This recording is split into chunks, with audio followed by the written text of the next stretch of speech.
Oui, bonsoir. Je suis France Bourget, bénévole pour l'Association canadienne de la spondylarthrite et je suis ici aujourd'hui à la réunion annuelle de la Société canadienne de rhumatologie où j'ai le plaisir de rencontrer le docteur Maria Fernandez. Bonsoir. Bonsoir. Mhm. Donc, docteur Fernandez, pouvez-vous me parler un peu de vous et de votre implication au niveau de la rhumatologie? Bon, je suis professeur-chercheur à l'Université Laval. J'ai un poste de professeur associé. J'ai mon propre laboratoire. On s'intéresse beaucoup à la goutte et l'arthrite rhumatoïde. J'enseigne également à l'université.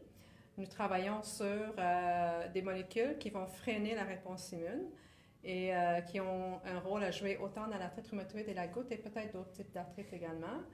Un autre projet qu'on a, c'est de développer un anti-inflammatoire qui est moins toxique pour la goutte. Alors, ça donne un survol rapide de ce qu'on fait dans le laboratoire. OK. D'accord? Et puis, ici, ce matin, vous avez participé à une présentation de patients. Oui. En quoi cette rencontre-là a été bénéfique pour vous? Oui.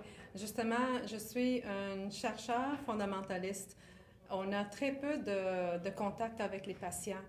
Alors, pour moi, c'était très enrichissant de voir ou d'apprendre du jour à jour ce qu'un patient va vivre et aussi ça va nous aider à mettre notre recherche plus en contexte des besoins des patients. C'est sûr qu'on ne peut pas d'un jour à l'autre changer nos projets, mais ça nous aide à mieux comprendre l'implication de nos recherches pour les futurs.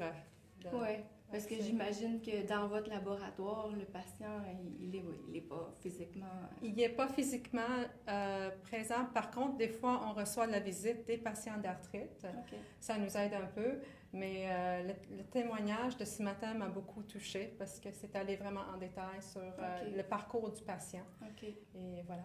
Ah, c'est bien. Et puis, qu'est-ce que vous attendez? Qu'est-ce qui va ressortir de ce congrès-là cette année pour vous? Pour moi, le thème de cette année, c'est vraiment bâtir les ponts.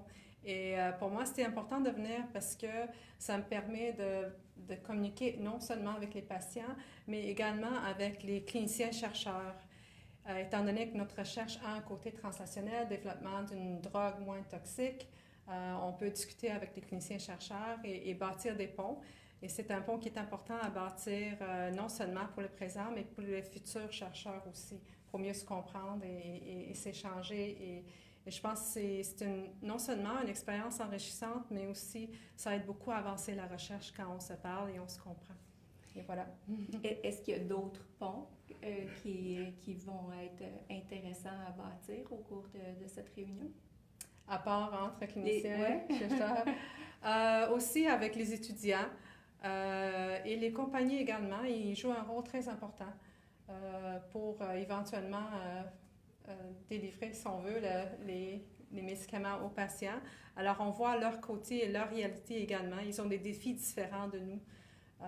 Quand on développe une drogue anti-inflammatoire, on regarde beaucoup le côté recherche. Après ça, tout le côté plus de développement des clinical trials, si on veut, les essais cliniques, Okay. pour nous, c'est un autre monde. Et en discutant avec les compagnies, ça nous aide à mieux comprendre et saisir ce que ça veut dire et combien ça coûte aussi. Oui, c'est ça. Oui. Il y a aussi la notion de orientation patient. Oui. En quoi cette orientation patient-là est importante et comment ça s'implique dans vos recherches? C'est ça. Quand j'ai commencé la recherche, les patients n'étaient pas très impliqués. C'est dommage. Et depuis ce temps-là, depuis quelques années, les patients sont de plus en plus impliqués dans la recherche. C'est important parce que ça nous rappelle l'importance de ce qu'on fait. Parfois, ça peut aussi nous donner des idées à comment orienter nos projets pour être plus pertinent pour les besoins du patient selon nos expertises. C'est pas toujours le cas, mais on essaie le plus possible de le faire. Et c'est vraiment ça que je trouve c'est important. Aussi, les patients sont en ce moment impliqués également. Ils jouent un rôle dans la révision des demandes des chercheurs. C'est important aussi parce que ça nous aide aussi à mieux communiquer notre recherche et avoir des idées des patients. Ça arrive des moments qu'on appelle des moments « wow », quand on parle à un patient et le patient nous demande « mais pourquoi vous le faites comme ça ?» Et on est un peu déboussolé parce que le patient nous fait penser, nous donne des idées également. Alors, il y a plusieurs aspects qui aident la recherche. C'est une relation à bâtir et à sens. double sens. Oui. Ça aide aussi le patient comment dire, apprécier le fait qu'il y a des gens qui essaient de découvrir des choses pour les aider. Comprendre. Mais c'est un processus à long terme. Il y a des défis pour les intégrer dans la recherche et on est en train de travailler là-dessus pour que ça soit enrichissant pour les deux côtés. C'est bon.